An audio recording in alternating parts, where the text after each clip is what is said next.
Good day everyone, I am Keicy and Francisco and we are the group who are going to discuss about the unit of competency, lead small teams, the unit code of 5003111110. So the unit description of this unit, it covers the knowledge, skills, and attitudes to lead small teams including settings and maintaining team and individual performance standards. So, malalaman sa unit na ito ang mga knowledge, skills, and attitude ng isang taong nagli-lead sa isang small group. And also, para sa mga members on how they will continue to maintain or improve their performance. And the context of this unit adapted from the basic competencies for the National Certificate of Level 3. In the context of the trainer's methodology or TM, the small teams here would refer to group of trainees, audience, or participants in a trainer situations on a group of fellow trainers. First element is provide team leadership. So, in able to have an organized group, kailangan may isang magli-lead sa isang group or sa isang small group. Kaya nga sa bawat organization, may tumatayong leader, facilitator, mentor, o kaya naman instructor na magbibuild ng cohesive and productive work and project sa team or sa members niya. And also, pag may isang taong nagmamanage sa isang group, we will be able to achieve yung goals or yung required output. Sa performance criteria ng provide team leadership, we have the 1.1, work requirements are identified and presented to team members. 1.2, reasons for instructions and required are communicated to team members. 1.3 is team members' queries and concerns are recognized, discussed, and dealt with. Sa performance criteria ng provide team leadership, we have the 1.1, the work requirements. So, dito natin makikita yung client profile and yung job description, skills, education, experience, and traits ng isang taong mag-a-apply sa trabaho. And sa pamamagitan nito, dito makikita ng mga employer yung mga ine-expect nila sa taong yon or kung pasado ba siya sa posisyon na hinahanap nila. Kasi sa ibang work industry, hindi pwedeng walang qualification na hanapin sa'yo.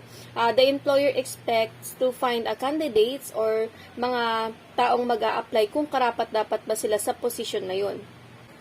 And hindi pa dito matatapos yung requirements ng isang individual kasi if ever na ma-hire ka as instructor or trainer, dito napapasok yung team member queries and concerns, which means i-examine or i-observe na dito kung paano ka makikipag-communicate sa tuturuan mo at kung paano ka mag-act or makipag-communicate sa pinaka-workplace mo. Kasi if ever you are not an effective trainer or hindi mo ma-encourage ang mga members mo, then you failed sa ganitong klaseng work requirements.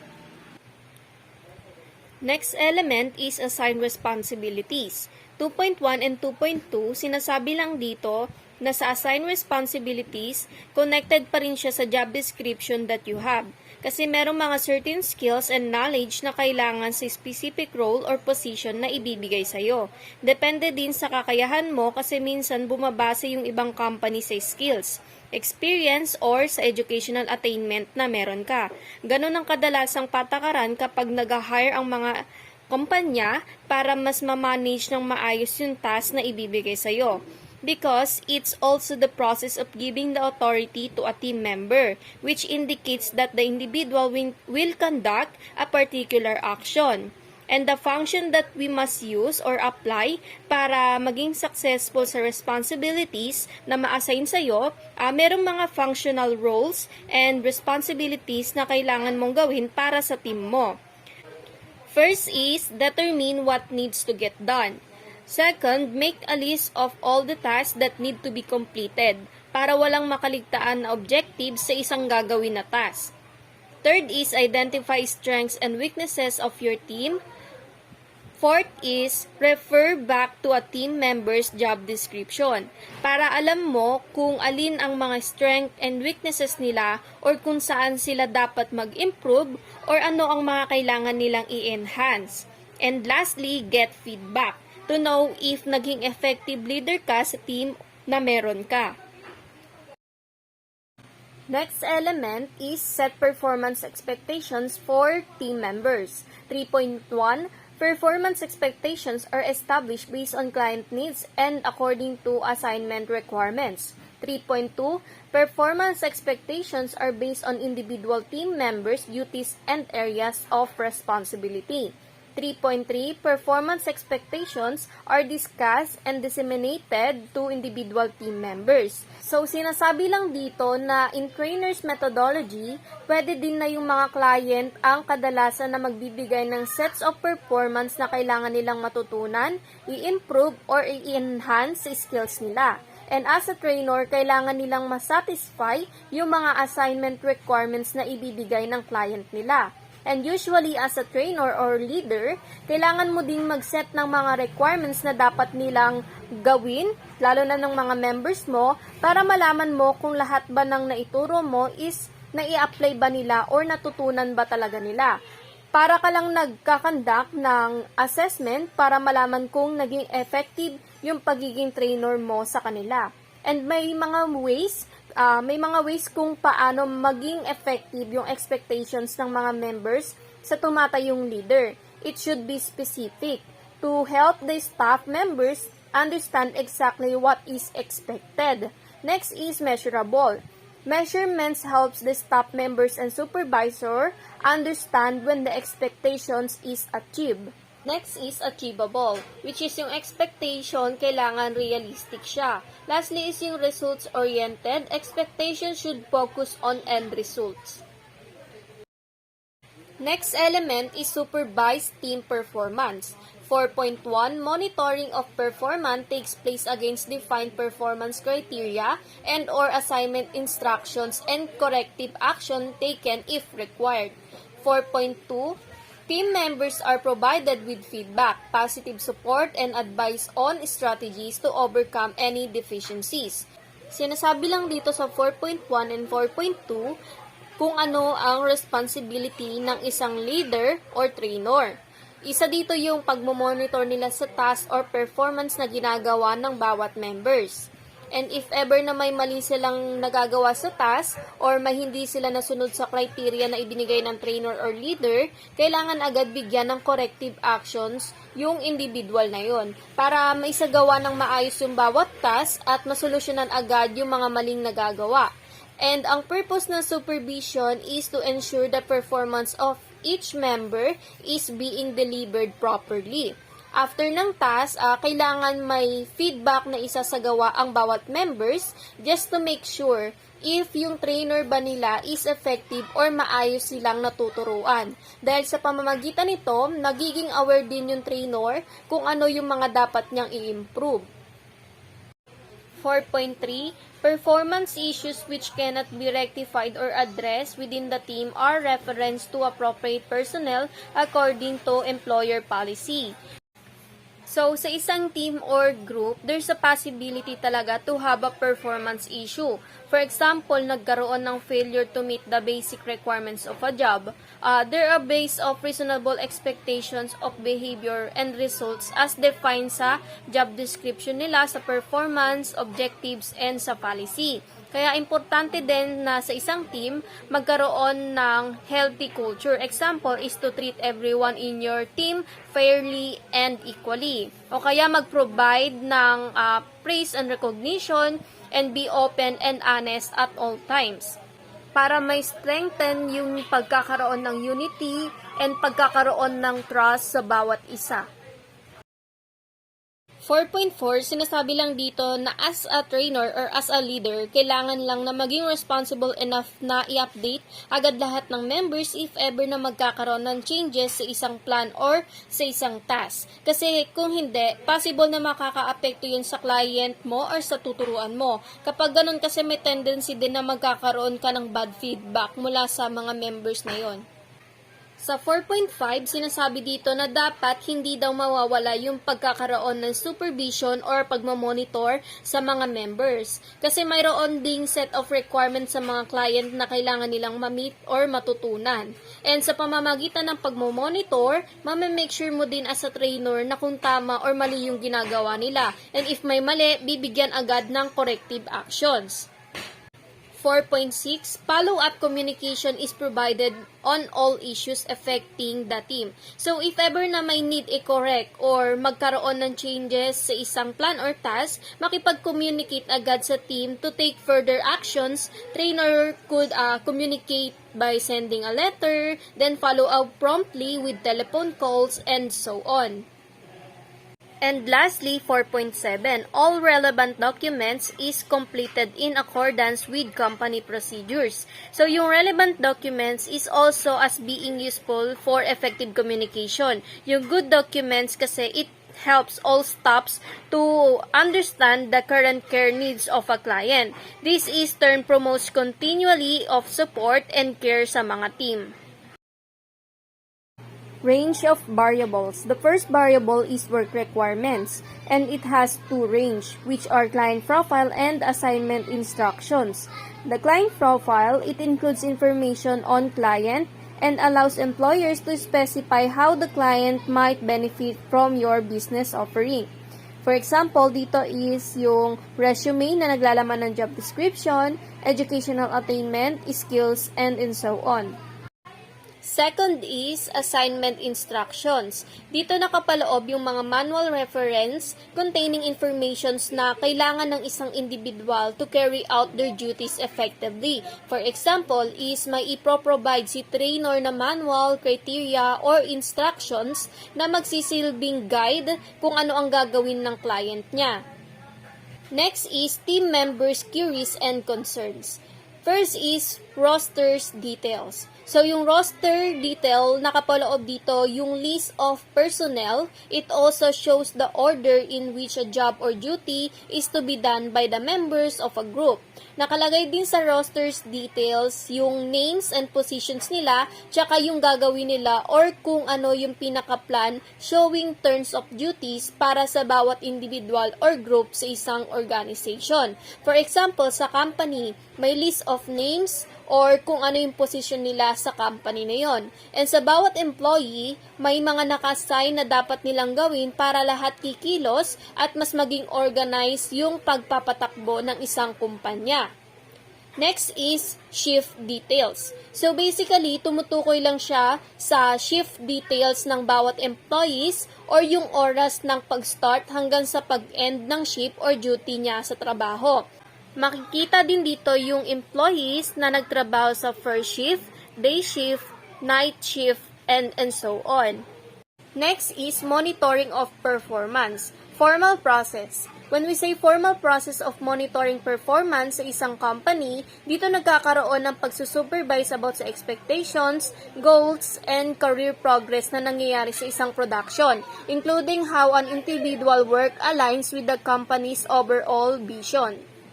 Also, kapag ka-formal process, they are clearly identifying the performance that need to improve or yung behavior that need to change. Kailangan lang bigyan ng outline yung bawat workers kung paano gagawin and bigyan ng any support that will be provided to help the employees to improve. Lastly is informal process. So, yung informal process usually dealing with unsatisfactory performance ng bawat members. And also, it refers sa pagmamanage or pag-aalaw ng time for the supervision of additional training, coaching, and advice to aid yung improvements in performance. Kaya kung ikaw bilang isang leader, kahit meron kang hectic schedule, kailangan pa rin nilang paglaanan ng oras just to ensure that the team is doing their task properly. Good day everyone, my name is Jane Asha DACAIMAT and I'm going to continue the last two range variables which are the feedback and performance issues. Also, I am going to tackle about the evidence guide of unit competency leading small teams. Range of variable number 4. So, it is all about feedback. Ang range na ito is nahati sa dalawang process which are the formal and informal process. So, kapag sinabi natin informal process, ito yung mga casual na pag-uusap ng mga trainees tungkol sa mga ginawa or ginagawa nila. For example, yung kasamahan mo sa TVET training is binigyang pansin or nagbigay ng reaction about sa ginawa mong activity or task. Next one is the formal process. Kapag naman sinabi nating formal process, mas organized and through documented communication. So, kadalasan ito yung mga recognition program, meetings, at iba pa. Ang halimbawa naman neto is yung mga annual performance reviews, mga highly structured meetings, and yung conversation between the trainee and the assessor. So, sa mga ganitong paraan, nabibigyan ng feedback yung mga ginagawa ng trainee sa kanilang assessment or sa training program. Number 5 is yung performance issues.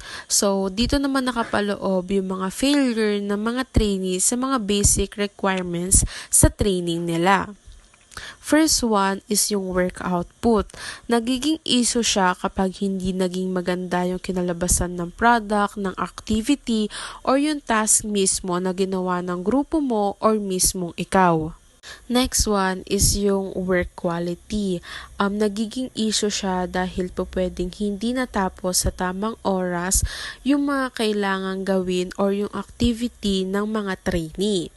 Next one is team participation. Dito naman, kung hindi tayo nakikipag-participate sa mga kagrupo natin about sa activity or task or mga trabahong kailangan gawin. Next one is compliance of workplace protocols. Dito naman nagiging problema siya dahil hindi sinusunod yung mga workplace protocols. Alam naman natin na kapag nasa training tayo, mayroon talaga mga workplace protocols na mahalaga at kailangan sundin. Next one is safety. Nagiging issue siya dahil maaaring hindi sinusuot ng mga trainee yung mandatory uniform, working gears, and yung mga tamang paggamit ng mga equipment sa loob ng training room. Mahalaga ang mga ito para maiwasan ang mga sakunang pwedeng mangyari. And lastly ay yung customer service. Ito naman yung hindi nating pagbibigay ng service or support sa ating mga customers sa paggamit ng product or the product itself. Evidence guide.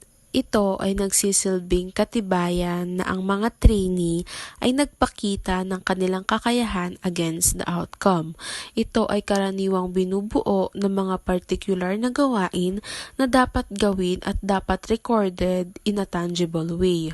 First one is the critical aspects of competency. Ito yung mga skills na essential for the success in doing or performing a specific task. Kapag wala nito, pwede itong magresulta sa mahina and not reaching the full potential. Ito yung mga evidence na kinakailangan ng trainee na ipakita during the assessment process. First one is all about improving and maintaining yung performance ng mga miyembro ng grupo or yung mismong grupo gamit ang iba't ibang mga senaryo. Second is yung pag-assess sa bawat isa or sa mismong grupo gamit ang criteria. When we are assessing, mayroon talagang set of criteria na kung saan ito yung pagbabasihan ng mga assessor kung na-meet mo ba ang mga ito. Third one is presented concerns of a team and individual to the next level of management or appropriate specialist and to negotiate on their behalf. Fourth is yung pagbibigay ng duties and responsibilities na kailangan mayroon silang knowledge and skills and yung iba pang kailangan in order to the task become successfully performed. And lastly, ito naman yung pagbibigay ng feedback sa mga team members patungkol sa mga duties and tasks na ginagawa or ginawa nila individually and as a group. Sa pamamagitan nito, makakapag-share sila ng knowledge and experience na makakatulong din sa ibang miyembro. Number 2 is yung underpinning knowledge. Ito naman yung mga kinakailangan malaman o mayroong kaalaman ang mga trainee so that the assessment becomes successful. First one is yung policies and procedure. Sa isang assessment or sa TESDA Center, mayroon talagang nakaset na mga policies and procedures kung ano yung mga kinakailangan sundin at gawin ng mga trainee. Next one is relevant legal requirements. Dito naman is nakadepende kasi ito sa type ng assessment na kinabibilangan mo. Pero as a trainee, kailangan lahat ng requirements mo ay legal at hindi fake.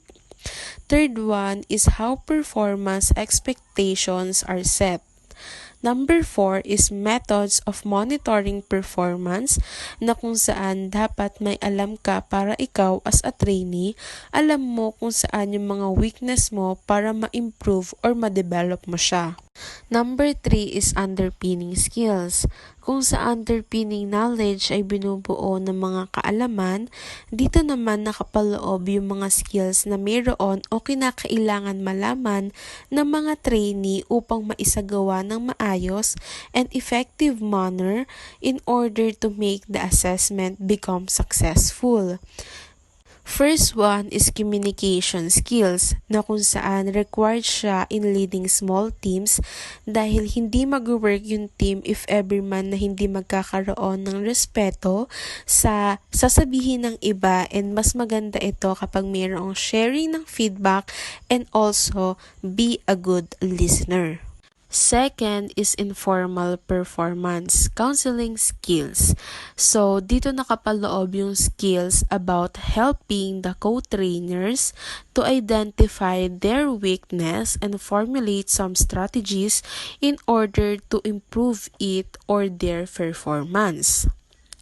Number 3 is team building skills. Kasama dito ang teamwork and communication skills na kung saan mahalaga sa isang grupo dahil kapag walang maayos na communication and teamwork, hindi magiging successful yung grupo in doing a task or activities. And lastly is negotiation skills. Ang mga skills na nakapaloob dito ay nakakatulong upang magkaroon ng maayos na usapan or kasunduan between the trainees. Kasama dito ang communication skills, planning, active listening at marami pang iba. Number 4 is resource implications. Ito yung mga dapat na ibinigay na mga resources sa mga trainee. First one is yung pagbibigay ng access sa lugar kung saan nagaganap yung assessment.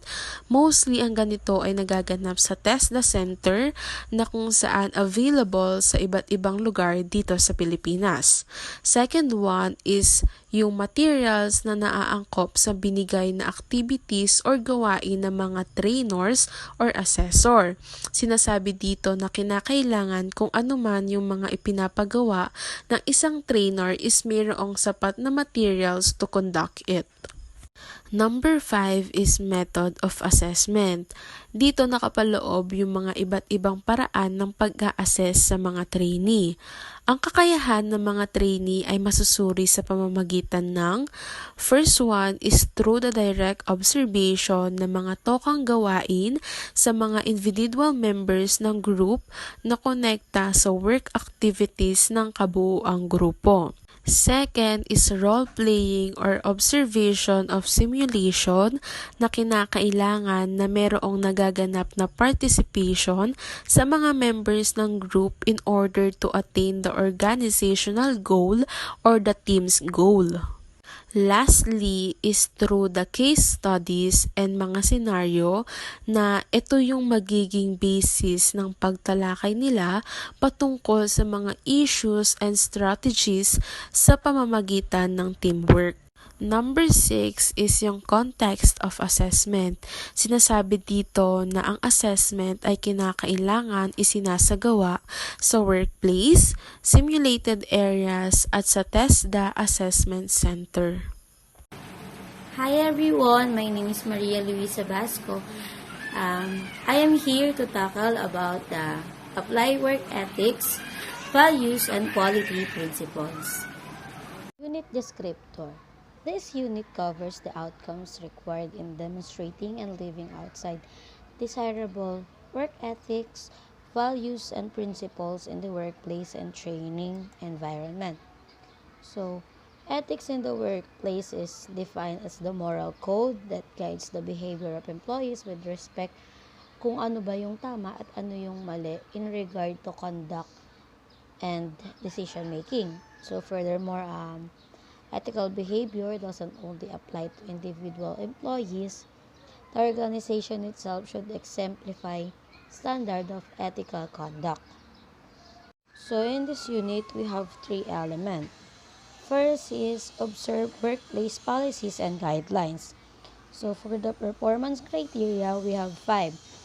1.1 is attendance and punctuality are observed in line with enterprise policies and guidelines. 1.2 is work functions are performed in line with work position, delegation, and according to enterprise goal and objectives. Communication, requests, and complaints are channeled through authority in line with enterprise policies and procedure. Academic freedom is exercised in line with enterprise goals and objectives.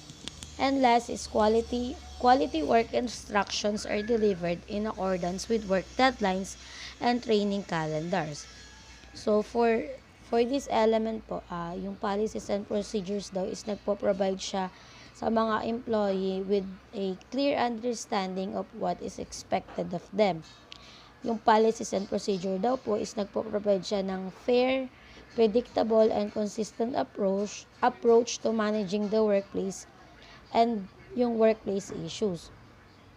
Inaano lang dito na following policies and procedures is good for employees and your organization as a whole.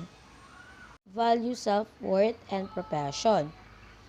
Having a sense of self-worth means that you gave value or you value yourself, and having a sense of self-value means that you are worthy. So in this element, we have 5 performance criteria that we need to do. First is best practices in teaching are demonstrated at all times. Personal and professional upgrading is exercised in line with personal goals and enterprise guidelines and policies. 2.3 is confidentiality of records and other documents are maintained in line with enterprise policies and guidelines. Next is professional courtesy is exercised at all times.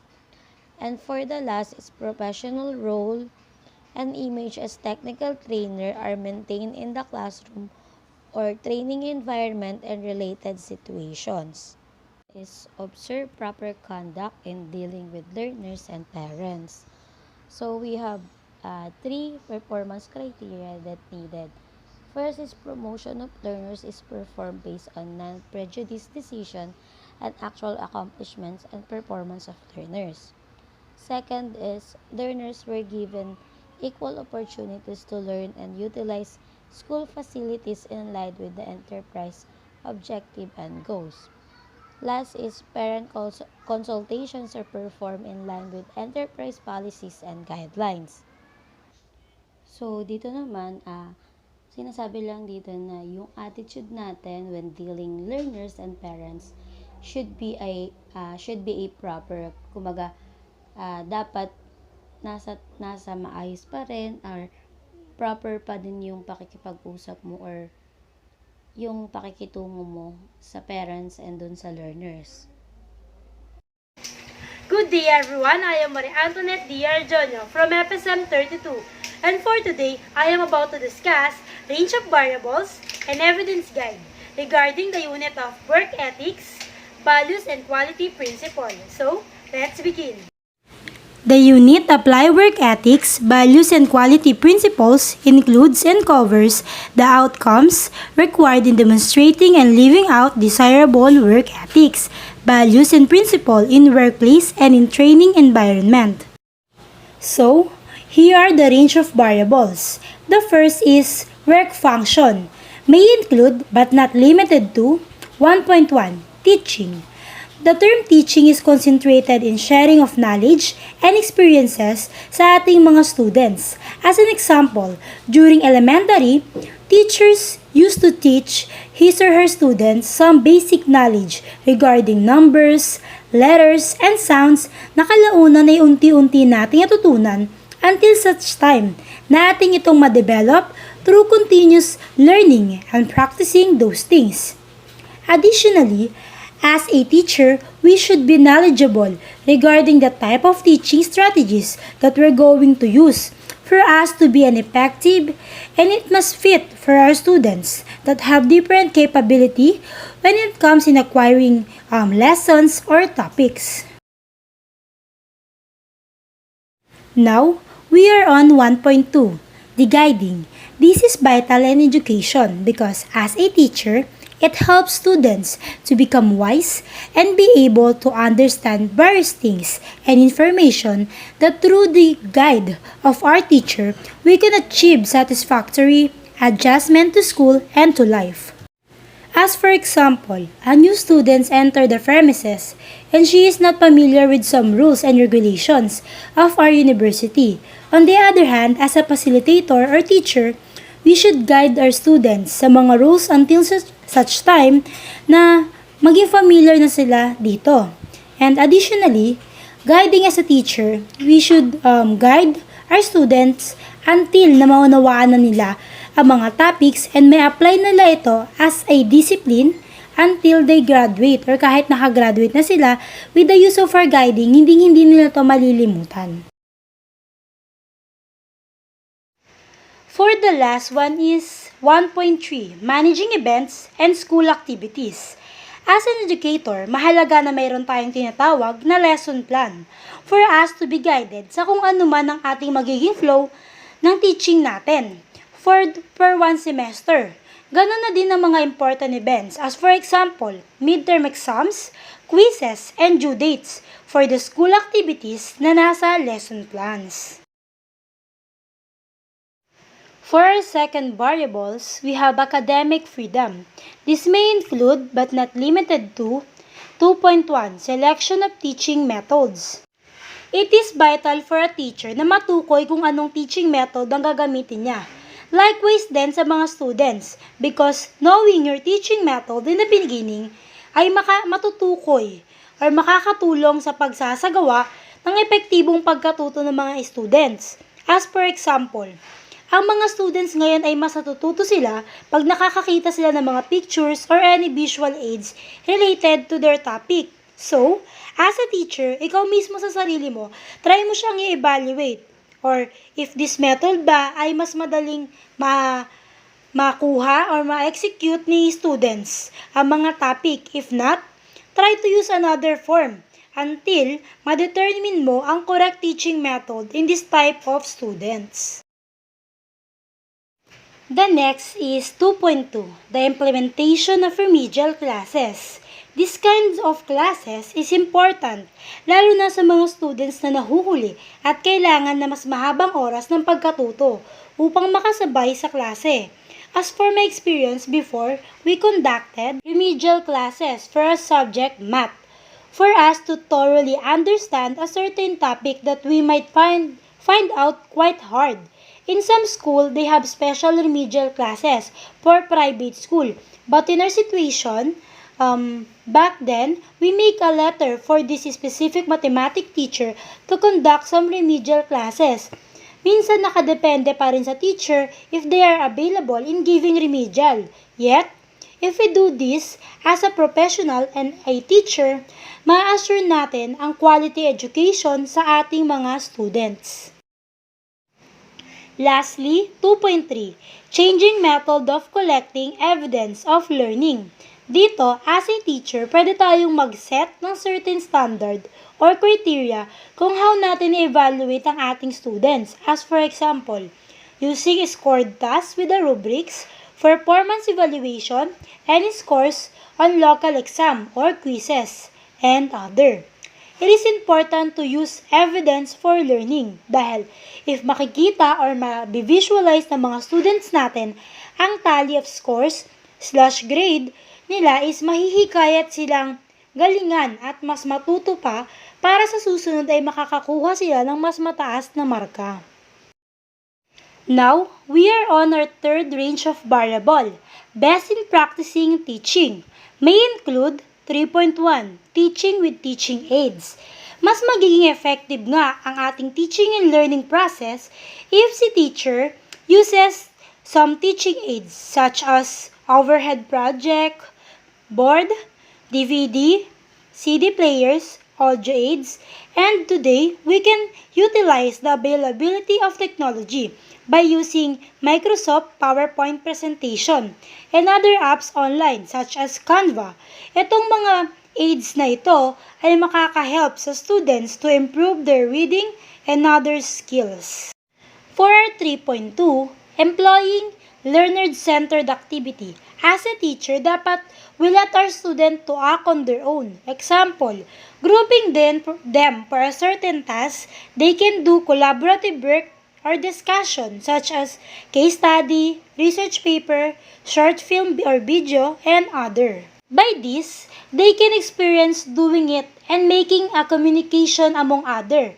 As a teacher, dapat talaga na they will conduct this kind of activity para makita nila kung sino ba sa mga students ang need ng guide and kung sino naman ang mga students na past learner. For our last range of variable, we have number 4, non-prejudice decision. May include but not limited to 4.1, decision made from favor. And 4.2, decision came from political reason.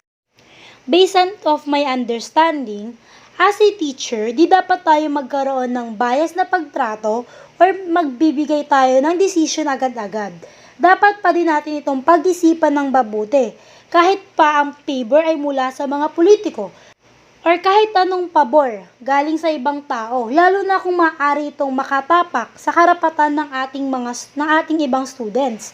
Dahil dapat as a teacher, if may manghihingi ng favor sa atin, wala tayong kikilingan na kahit anong ethnicity, gender, or religion pa man ng mga taong ito. Basta wala tayong masasaktan at maagrabyado sa ating magiging desisyon. Dahil bilang isang professional teacher, there will be a fair and safe classroom environment for my students. We should promote that. For the next one is about evidence guide. First is critical aspects of competency. Assessment require evidence that the candidate 1.1 observe workplace policy and guidance. As a candidate of TEBET or Trainer's Methodology 1, dapat may pamalas or ma-observe ang ganitong basic ethics para ma-perform in the workplace area.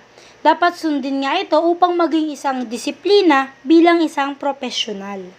In 1.2, valued self-worth and profession. Bilang isang candidate, hindi lamang dapat lagi sa mga mag-aaral. Dapat din ay alam mo ang kahalagahan mo bilang isang guro at kung ano nga ba ang profesyon na pinapasok mo. Dahil upang maging isang effective teacher, mahalaga din na kilala mo ang iyong sarili at iyong kakayahan. For the last one, 1.3, observe proper conduct in dealing with learners and parents. Bilang isang candidate ng Trainer's Methodology 1, mahalaga na makitaan tayo ng mataas na uri ng ethics. Dahil dito, mapapatunayan na sa kahit anong sitwasyon, pagiging profesional ang ugaling ipapakita mo sa lahat. Isa pa ay, di ka aya-ayang maging role model sa mga mag-aaral or sa ating mga students ang gurong walang mabuting asal. The next is the underpinning knowledge. Dapat mapakita ng isang trainer ang kanyang kaalaman sa mga sumusunod. 2.1 Code of Ethics and Right Conduct. As a candidate for Trainer's Methodology 1, a professional code of ethics outlines teachers' primary responsibilities to their students at define ang kanilang role sa buhay ng mga mag-aaral. Future educator must demonstrate impartiality, integrity, and ethical behavior in classroom, whether virtual or in person. 2.2 Personal management. As a trainer or a candidate, should be responsible when it comes on his or her work that can separate yung personal matter sa iyong trabaho, lalo na if you're a teacher. As for example, yung personal stress mo, dapat alam mo yung makakapag-trigger sa'yo at kung paano mo ito makokontrol or makocope up in a professional way. At dapat din buo yung pagkatao mo sa papasukin mong profession with the personal management, na maseseparate mo nga yung issues or problems mo at home versus the issues at the workplace area. 2.3. Filipino customs and traits. As a teacher, dapat we know and values Filipino customs and traits that we have. As a professional, it could be a guiding principle to become a good and effective teacher. Dapat makikita ito sa isang trainer methodology 1 candidates. For number 3, underpinning skills. In here, the trainers must show his or her underpinning skills. For 3.1, interpersonal skills. This involves enthusiasm, leadership, communication, empathy, self-evaluation, creativity, and more. Ito ay ilan lamang sa mga professional skills that a teacher need to develop to be effective teacher and a great classroom dynamic. Aside sa pagiging competent nila sa kanilang subject matter, dapat din they possess extraordinary interpersonal skills na makakapagbigay ng drive sa buong classes to avoid boredom and provide a vehicle to better learning. For 3.2, communication skills. As I was saying, trainer's methodology 1 candidates or trainer should also be good in this aspect, not just in our national language, but also he or she could also communicate with other language, and it should be clear and understandable. Aside from that, a teacher have to be a good listener and speaker at the same time. For the next evidence guide, number 4, resource implication. The following must be provided. 4.1, case study. A case study must be done by trainer's methodology 1 or trainers. This case study may include stories that use as a teaching tool to show the application of theory or concepts to a real-world situations. This case study, kailangan yung kayong candidate or trainer is alam niya nang gawin to dahil nga napag-aralan na rin niya ito. The next evidence guide is number 5, methods of assessment. The competency must be assessed through the following: written tests or interview and portfolio. Here, candidates for trainer methodology 1 or TVET may be assessed sa iba't ibang forms para sa mas malinaw o mapakita ang kakayahan or competency ng isang trainers. For our last evidence guide, we have number 6, context of assessment. So, ang lahat ang nabanggit sa ating method of assessment kanina should be conducted in this place, such as workplace, simulated area, and TESDA Assessment Center. That's all. Thank you for listening and keep safe.